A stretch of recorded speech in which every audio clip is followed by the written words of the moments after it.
আসসালামু আলাইকুম রহমতুল্লাহ। জামাত কি তার রাজনৈতিক জীবনের ইতিহাসে সবচেয়ে বড় ভুলটা করতে যাচ্ছে কিনা, এই বিষয়টা নিয়ে আজকে কথা বলবো। আমার কাছে মনে হচ্ছে এই মুহূর্তে নির্বাচন যেইভাবে আগাচ্ছে, সেই নির্বাচনে অংশগ্রহণ করার মাধ্যমে জামাত ভুল করতেছে।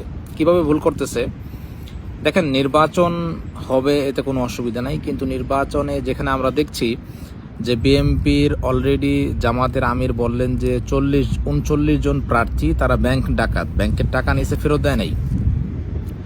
আবার 25 জনের মতো আছে বিদেশি নাগরিক। সো বর্তমান যেই নির্বাচনী আইন আছে, হাসিনার রেখে যাওয়া আইন, সেইটার অনুযায়ীও বিএনপির এই লোকগুলো কিন্তু নির্বাচন করতে পারে না, মানে তারা বৈধ না। এখন যদি এই লোকগুলোকে নির্বাচন থেকে বাদ দেওয়া হয় তাহলে বিএনপি অটোমেটিক দুর্বল হয়ে যাবে, এবং এই বাদ দেওয়ার আবদার করার রাইট কিন্তু জামাতের আছে। কিন্তু দেখা যাচ্ছে জামাত এই অবৈধ লোকগুলোকে নির্বাচন করার সুযোগ দিচ্ছে এবং জামাত এর মধ্যেই নির্বাচনে যাচ্ছে। দেখেন, বাংলাদেশে হাসিনার রেখে যাওয়া পুলিশ, আর্মি, প্রশাসন সবাই কিন্তু এমন একটা সরকার চায় যে সরকারটা করাপশন পছন্দ করে।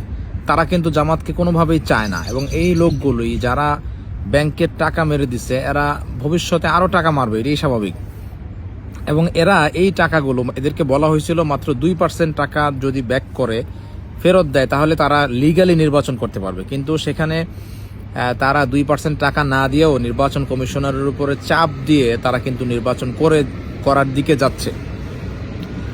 তো এই যে অলরেডি তারা চাপ সৃষ্টি করলো, এই যে এই টাকাগুলো কিন্তু তারা নির্বাচনী প্রচারণায় ব্যয় করতেছে। যে তারেক রহমানের গাড়ি, তারেক রহমানের নতুন এসি বাস, এগুলো কোত্থেকে আসছে? এই সমস্ত টাকা থেকে এগুলো আসছে। এই টাকার উৎস যদি আপনি খোঁজ নেন দেখবেন যে এই ব্যাংকের টাকাগুলো দিয়ে এগুলো হইতেছে।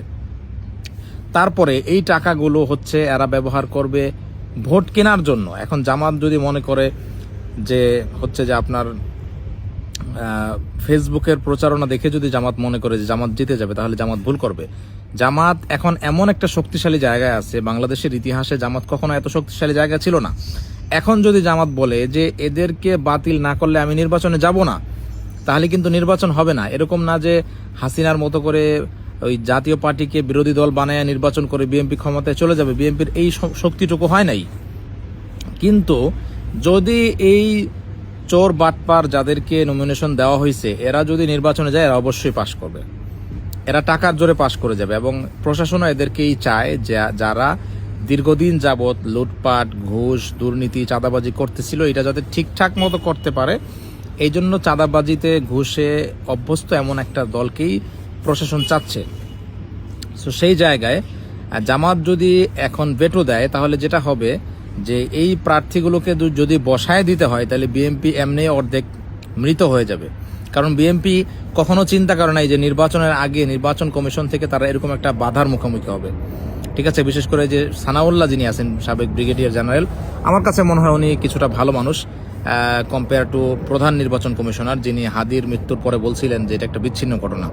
এবং হাদির মৃত্যুর পেছনে নির্বাচন কমিশনও দায়ী থাকতে পারে। কেন? হাদি কয়েকটা বিষয় বলছিল যে আপনারা যদি সাংবাদিকরা বলেন যে নির্বাচন সুষ্ঠুভাবে করার জন্য নির্বাচন কমিশনারদের বিদেশে যাওয়া উচিত, তাহলে দেখবেন যে তারা বলবে হ্যাঁ বিদেশে যাওয়া উচিত, আমরা বিদেশে ঘুরে আসি। কিন্তু নির্বাচন কমিশন বলতেছে ক্যামেরা কিনলে, সিসি ক্যামেরা বসাইলে রাষ্ট্রের টাকার অপচয় হবে। সো নির্বাচন কমিশন কিন্তু হাদিকে অপছন্দ করতো, হাদির এই সমস্ত কথাবার্তার কারণে। তো যারা নির্বাচন কমিশনের মধ্যে হয়তো 2-1 ভালো মানুষ আছে, আমার কাছে মনে হয় সানাউল্লাহ উনি ভালো। উনি হয়তো বা এই যে উনি একটা কথা কিন্তু বলছেন যে আমি মনের কষ্টে থাকা সত্ত্বেও এদেরকে অনুমতি দিলাম, তার মানে ওনার উপর একটা অদৃশ্য চাপ আছে। সো এই জায়গায় জামাত যদি জিনিসটাকে গুরুত্ব না দেয়, জামাত যদি শুধুমাত্র জোয়ারে ভাসে যে আমরা হচ্ছে নির্বাচনে গেলেই পাশ করব, তাহলে জামাত কিন্তু ভুল করবে।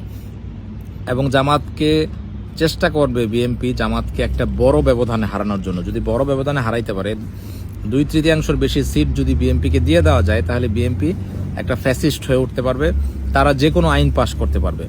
তো আমার মনে হয় যে জামাত এই জিনিসগুলো বোঝে। আমি বুঝি জামাত বুঝে না তা না, হয়তোবা জামাত বিষয়গুলোকে গুরুত্ব দিতেছে না। জামাত মনে করতেছে জনগণ তাদেরকে ভোট দিবে, তারা পাশ করে যাবে, এই সমস্ত 2-4 জন ঋণ খেলাপি থাকলে কিছু হবে না। কিন্তু আসলে বিষয়টা এত সহজ না। বিষয়টা হচ্ছে যে 5ই আগস্টের পর থেকে দেশ কোনোভাবেই জনগণের ইচ্ছা মতো চলে নাই, ন্যায়ের পথে চলে নাই। সবসময় বিএনপিকে ছাড় দিয়ে দিয়ে দেশ চলছে। সো নির্বাচনেও এরকম কিছু হইতে পারে। এই জন্য জামাতের উচিত হবে, আমি মনে করি যে বিষয়টাকে কঠোর হস্তে দমন করা। জামাত যদি এই কথা বলে যে আমরা নির্বাচনে যাব না বা হচ্ছে এদেরকে বাদ দিতে হবে, তাহলে জনগণও কিন্তু তাদের পাশে দাঁড়াবে। সো জামাতের এই বিএনপিকে এই ছাড় দেওয়া, আপোষ করাটা আমার কাছে মনে হয় না যে বুদ্ধিমানের কাজ হবে। তো আপনারা আপনাদের মতামত জানাবেন। আমি একজন নিরপেক্ষ বিশ্লেষক, নিরপেক্ষভাবে বিশ্লেষণ করার চেষ্টা করি, যেটা বুঝি। জামাতকে পছন্দ করি হচ্ছে যে দুর্নীতি না করার কারণে এবং আধিপত্যবাদ বিরোধী অবস্থান নেওয়ার কারণে আমি জামাতকে পছন্দ করি। তো আমার পক্ষ থেকে আমার কাছে যেটা মনে হয় সেই পরামর্শটা আমি জামাতকে দিলাম।